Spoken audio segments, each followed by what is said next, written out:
വചനവീഥിയിലൂടെ father JB Puthur.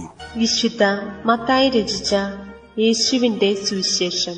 അധ്യായം 5, 17 മുതൽ 20 വരെയുള്ള വാക്യങ്ങൾ.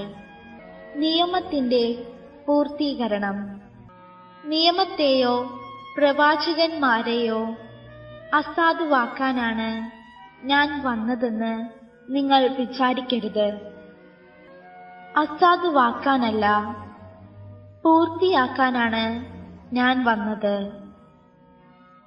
ആകാശവും ഭൂമിയും കടന്നു പോകുന്നതുവരെ സമസ്തവും നിറവേറ്റുവോളം നിയമത്തിൽ നിന്ന് വള്ളിയോ പുള്ളിയോ മാറുകയില്ലെന്ന് സത്യമായി ഞാൻ നിങ്ങളോട് പറയുന്നു.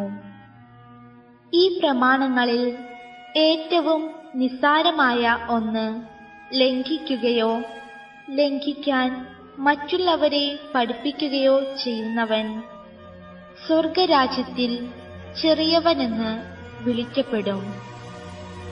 എന്നാൽ അത് അനുസരിക്കുകയും പഠിപ്പിക്കുകയും ചെയ്യുന്നവൻ സ്വർഗരാജ്യത്തിൽ വലിയവനെന്ന് വിളിക്കപ്പെടും. നിങ്ങളുടെ നീതി നിയമജ്ഞരുടെയും ഫരിസേയരുടെയും നീതിയെ അതിശയിക്കുന്നില്ലെങ്കിൽ നിങ്ങൾ സ്വർഗരാജ്യത്തിൽ പ്രവേശിക്കുകയില്ലെന്ന് ഞാൻ നിങ്ങളോട് പറയുന്നു. ദൈവിക നിയമവും നീതിബോധവും ആയിരിക്കണം മനുഷ്യന്റെ യഥാർത്ഥ ചാലകശക്തി.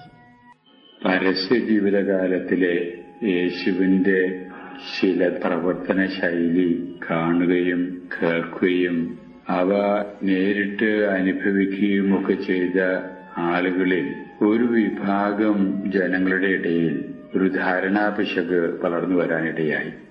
അവർ ചിന്തിച്ചത് യേശു നിയമനിഷേധിയോ നിയമവിരുദ്ധനോ നിയമവ്യവസ്ഥയെ തന്നെ നിഷേധിക്കുന്ന വലിയ വിപ്ലവകാരിയോ മറ്റോ ആണ് എന്ന രീതിയാണ് അവരുടെ മനസ്സിലെ ചിന്ത വന്നത്. ഇതിന്റെ അടിസ്ഥാനത്തിലെ യേശുവിനെ പറ്റിയുള്ള അഭിപ്രായങ്ങൾ സമൂഹത്തിൽ പരക്കാനും ഇടവന്ന് കാണണം. യേശു ഇത് മനസ്സിലാക്കിയിട്ടായിരിക്കണം ഇന്നത്തെ സുവിശേഷത്തിൽ പ്രതിപാദിക്കപ്പെടുന്ന വസ്തുതകള് ഉദീരണം ചെയ്യാൻ ഇടവന്നത്. യേശു പറയുന്നു, ഞാൻ നിയമവിരോധിയോ നിയമനിഷേധകനോ നിയമാനുസൃതമായിട്ടുള്ള കാര്യങ്ങൾക്ക് എതിരായിട്ട് നിൽക്കുന്നവനോ ഒന്നുമല്ല. സത്യത്തിൽ ദൈവിക നിയമത്തെ അംഗീകരിക്കുന്നവനും ദൈവിക നിയമങ്ങളുടെ ന്യായമായിട്ടുള്ള സത്യസന്ധമായ വ്യാഖ്യാനത്തെ അനുസരിക്കുന്നവനും ബഹുമാനിക്കുന്നവനും എന്ന് തന്നെയല്ല, അവയുടെ പൂർത്തീകരണം ഉണ്ടാകുന്നതിനു വേണ്ടി കൂടെ ആണ് ഞാൻ ഈ മണ്ണിലേക്ക് കടന്നു വന്നിരിക്കുന്നത്. ഞാൻ എതിര് പ്രകടിപ്പിക്കുന്നത് ദൈവത്തിന്റെ നിയമങ്ങളാണ് എന്ന ദുർവ്യാഖ്യാനം നൽകിക്കൊണ്ട് നിങ്ങൾ ചില നിങ്ങളുടേതായിട്ടുള്ള സ്വാർത്ഥ താല്പര്യങ്ങളുടെ അടിസ്ഥാനത്തിൽ നിങ്ങൾ ഉണ്ടാക്കുന്ന നിയമങ്ങളും ആ നിയമങ്ങൾക്ക് നിങ്ങളുടേതായിട്ടുള്ള നിക്ഷിപ്ത താല്പര്യങ്ങൾ സംരക്ഷിക്കപ്പെടാൻ വേണ്ടി നിങ്ങൾ നൽകുന്ന വ്യാഖ്യാനങ്ങളുമാണ് ഞാൻ എതിർക്കുന്നത്. അത് തുടർന്നും എതിർത്തുകൊണ്ടേയിരിക്കും. ദൈവത്തിന്റെ നിയമങ്ങളും ആ നിയമങ്ങളുടെ സത്യസന്ധമായിട്ടുള്ള വ്യാഖ്യാനങ്ങളും പ്രവാചകന്മാര് വഴി നൽകപ്പെട്ടിട്ടുള്ളത് പൂർത്തിയാക്കാൻ വേണ്ടി വന്നിരിക്കുന്ന ഞാൻ നിങ്ങളുടേതായിട്ടുള്ള ദുർവ്യാഖ്യാനത്തിന്റെ അടിസ്ഥാനത്തിൽ നിങ്ങൾ മുന്നോട്ടു പോകുമ്പോൾ നിങ്ങൾ സ്വർഗരാജ്യത്തിൽ പ്രവേശിക്കുകയില്ല എന്ന് മാത്രമല്ല, സ്വർഗരാജ്യത്തിൽ പ്രവേശിക്കാൻ ആരെങ്കിലും ശ്രമിക്കുന്നവരെ മാർഗതടസ്സം സൃഷ്ടിക്കുക പോലും നിങ്ങൾ ചെയ്യുന്നത് കൊണ്ട് നിങ്ങളുടെ തെറ്റ് വളരെ ഗൗരവമായിട്ടുള്ള ഒരു തെറ്റായിട്ട് ഗണിക്കപ്പെടും.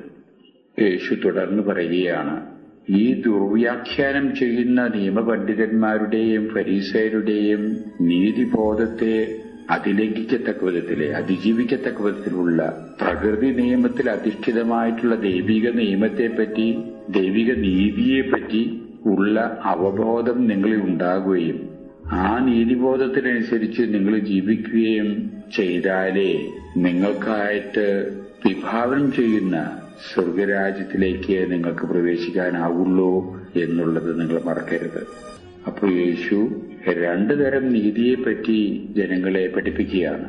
ഒന്ന്, നീതിയുടെ പേരിൽ സ്വാർത്ഥത വളർത്തുന്ന ഒരു തരം നീതി, അതിനെ നിഷേധിക്കുകയും പ്രകൃതി നിയമങ്ങൾക്ക് അടിസ്ഥാനമായി ദൈവനിയമത്തെ ബാധകമാക്കി ഉള്ള യഥാർത്ഥ നീതിബോധത്തിൽ നാം വളരേണ്ടിയിരിക്കുന്നു എന്ന പ്രബോധനാത്മകമായിട്ടുള്ള ഒരു നിലപാടാണ് യേശുവിൻ്റേത് ഇന്നത്തെ സുവിശേഷത്തിൽ നാം കാണുക.